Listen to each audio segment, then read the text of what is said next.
નમસ્કાર મિત્રો, સ્વાગત છે બધા મિત્રોનો અમારી યુટ્યુબ ચેનલમાં। તો મિત્રો 15/9/2025 સોના ચાંદીના બજાર ભાવ કેવા રહ્યા તે વિશેની માહિતી આ વિડીયોમાં જોશું। તો યુટ્યુબમાં જે પણ મિત્રો આપણી માહિતી જોઈ રહ્યા હોય તો ચેનલને સબસ્ક્રાઇબ કરી લેજો અને ફેસબુક પેજમાં જે પણ મિત્રો માહિતી જોઈ રહ્યા હોય તો ફેસબુક પેજને ફોલો કરી લેજો।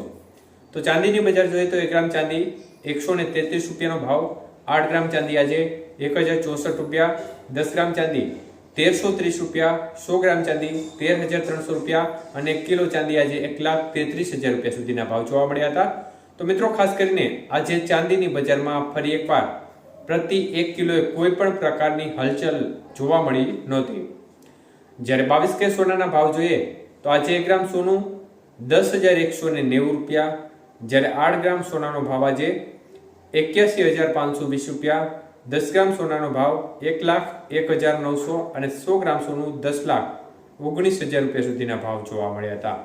તો 22 કે સોનાના 100 ગ્રામના ભાવમાં આજે 500 રૂપિયાનો સામાન્ય ઘટાડો જોવા મળ્યો હતો, જ્યારે 24 કે સોનાના ભાવ આજે જોઈએ તો 1 ગ્રામ સોનાનો ભાવ આજે 11,114 રૂપિયા, જ્યારે 8 ગ્રામ સોનાનો ભાવ 88,912, 10 ગ્રામ સોનું 1,11,140 અને 100 ગ્રામ સોનાનો ભાવ આજે 11,14,000 રૂપિયા સુધીના ભાવ જોવા મળ્યા હતા। તો 24 કે સોનાના 100 ગ્રામના ભાવમાં 600 રૂપિયાનો ઘટાડો જોવા મળ્યો હતો, જ્યારે 18 કે સોનાના ભાવ જોઈએ તો મિત્રો 1 ગ્રામ સોનાનો ભાવ 8,338 રૂપિયા, જ્યારે 8 ગ્રામ સોનાનો ભાવ 66,704, 10 ગ્રામ સોનું 83,380 અને 100 ગ્રામ સોનું 8,33,380 રૂપિયા સુધીના ભાવ જોવા મળ્યા હતા।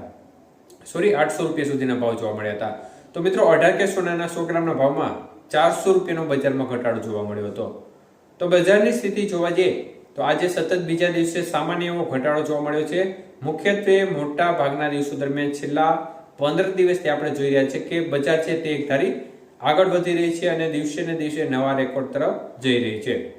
ત્યારે સોનાની બજારમાં આંશિક ઘટાડો છે તે એક પ્રકારે બજારને સપોર્ટ ચોક્કસપણે કરી રહ્યો છે, પરંતુ અત્યારની સ્થિતિ અને વલણને જોતા આગામી સમયમાં હજી પણ મોટા ફેરફારની સંભાવના ચોક્કસપણે રહેલી છે, કારણ કે ડોલર સામે રૂપિયાની સ્થિતિ અત્યારે ચોક્કસપણે નબળી જોવા મળી રહી છે। ડોલર સામે રૂપિયો તૂટેલો જોવા મળ્યો છે, 88 રૂપિયા 27 પૈસા નજીક આજે પણ ડોલર સામે રૂપિયાનું મૂલ્ય જોવા મળી રહ્યું છે।